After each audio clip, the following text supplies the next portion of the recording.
Buenos días, maestra. Nosotros somos el equipo 2. Nos tocó el tema o el ejercicio de transferencia de calor.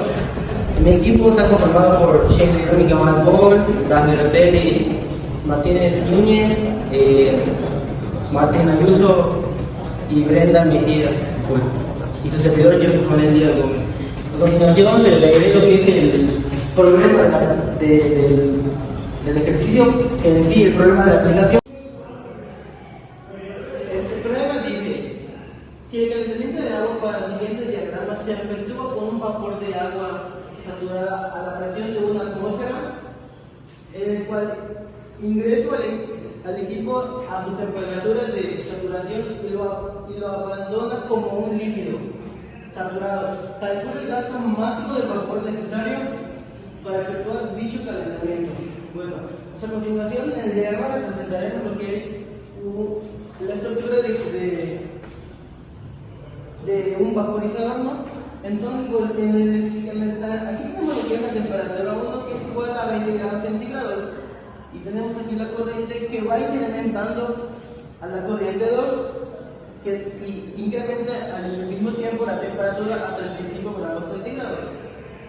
Para que nosotros tengamos esto, tenemos que tener el vapor de agua saturada que va sobre la corriente 3 y sale en la corriente 4 y ya siendo el agua saturada. Pero para eso necesitamos encontrar lo que es el M3, que tenemos kilogramos sobre hora. Y contamos con una atmósfera que está como simbolizado en P, y Q, que es el calentamiento, que es de 1800 kilocalorías sobre hora. Como lo mencionó mi compañero, al no existir pérdida de calor, la ecuación queda de la siguiente manera: energía de la corriente 3 menos el calor igual a energía de la corriente 3 más el calor perdido.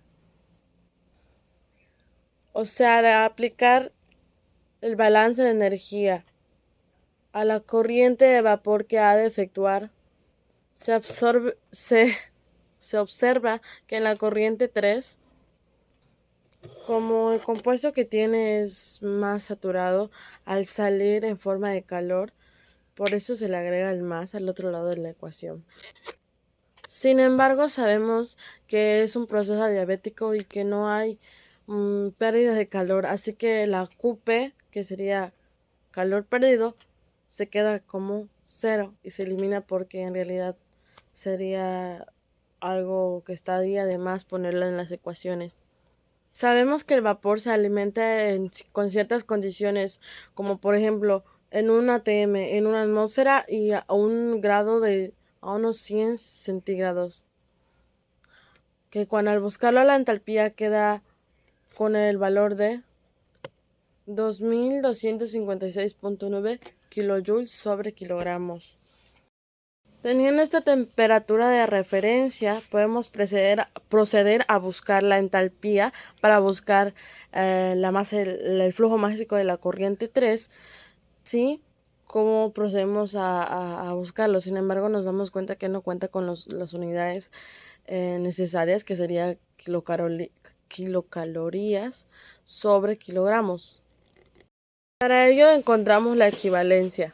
Vimos primero una kilocaloría entre 4.184 kilojoules y lo multiplicamos por 0.239, que es el factor de conversión de kilojoules a calorías, y es así como nos da un valor de 539.39, y al redondearlo quedaría como 539.4 kilocalorías sobre gramos, porque se eliminan los kilojoules, se cancelan. Es aquí donde se presenta la ecuación de flujo másico para balancear, y cae de la siguiente manera, debido a esto basado en el diagrama que se presentó. Gasto másico de la corriente 3 por entalpía de la corriente 3 menos el calor igual a gasto másico de la corriente 4 por entalpía de la corriente 3. Mencionamos de nuevo que el calor perdido no se menciona, no se toma en cuenta.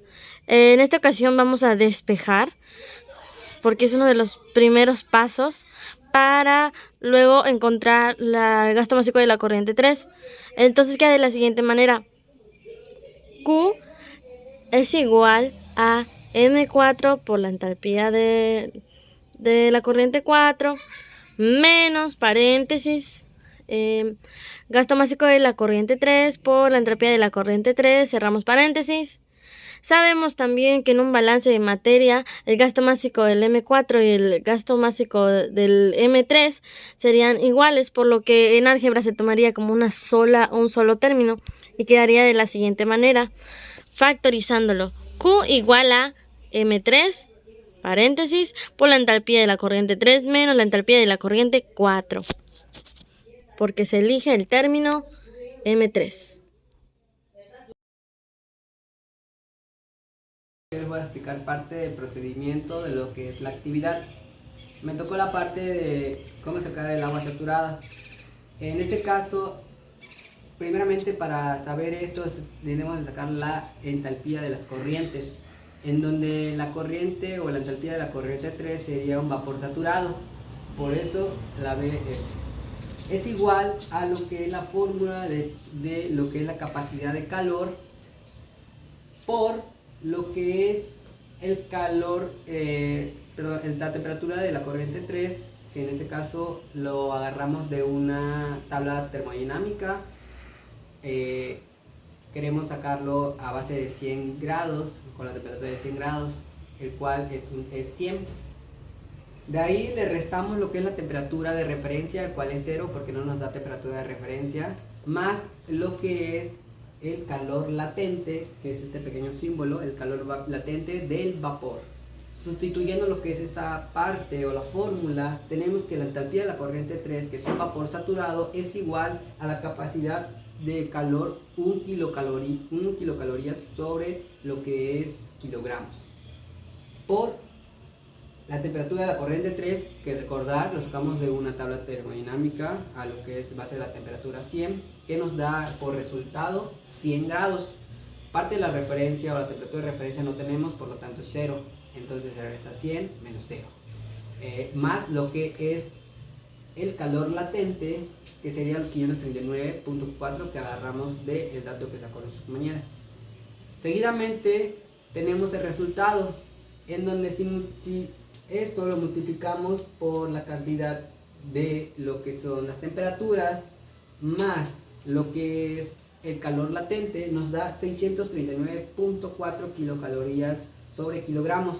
Recordar que estamos hablando sobre kilocalorías sobre kilogramos porque es las unidades que tenemos a vista. Si hubiese sido otro tipo de unidad, sobre hora, o nos pidieras otra cantidad o otro tipo de unidad, sería aplicar distintas unidades, o quedaría como resultado distinta unidad.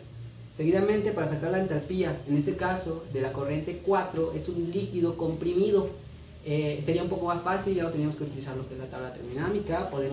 Es igual a la capacidad calorífica de lo que es un kilocalorías sobre kilogramos, por lo que es la cantidad, recordar la misma cantidad de la corriente 4, en este caso es 100, pero agarramos de lo que es pues parte también de como no nos da, y el 0 en este caso sería lo que es la temperatura de referencia, que no nos da, que es igual a 100 kilocalorías sobre kilogramos.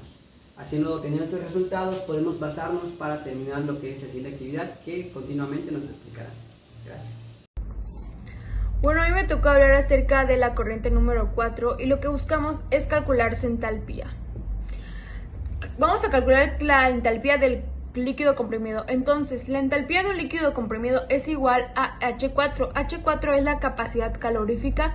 De igual manera, Cp, que es el calor específico en fase líquida, por temperatura 4, que igual a temperatura saturada menos la temperatura de referencia. Una vez desglosada la fórmula, la información, tenemos que entalpía de la corriente 4 es igual a 100 kilocalorías por kilogramo. Voy a determinar el gasto básico de vapor. Tenemos la siguiente ecuación, que es calor igual a masa o gasto básico de la corriente 3 por H3 o entalpía de la corriente 3 menos H4 o entalpía de la corriente 4. Despejamos el gasto másico de la corriente 3 y nos da la siguiente ecuación, que es M3 igual a calor entre la diferencial de entalpías H3 menos H4. Sustituyendo toda la información que tenemos, nos da la siguiente ecuación. M3 es igual a 1800 kilocalorías por hora entre 639.4 kilocalorías por hora, que es lo que nos dio la entalpía de la corriente 3, menos 100 kilocalorías por kilogramos, que es lo que nos dio la entalpía de la corriente 4.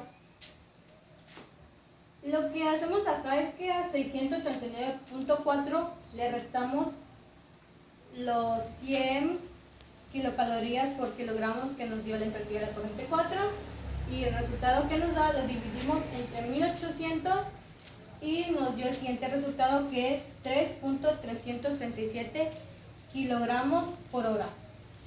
Y ya con eso sacamos el gasto másico de vapor, o al menos lo que necesitamos para poder calentar el fluido que va de la corriente 1 a la corriente 2.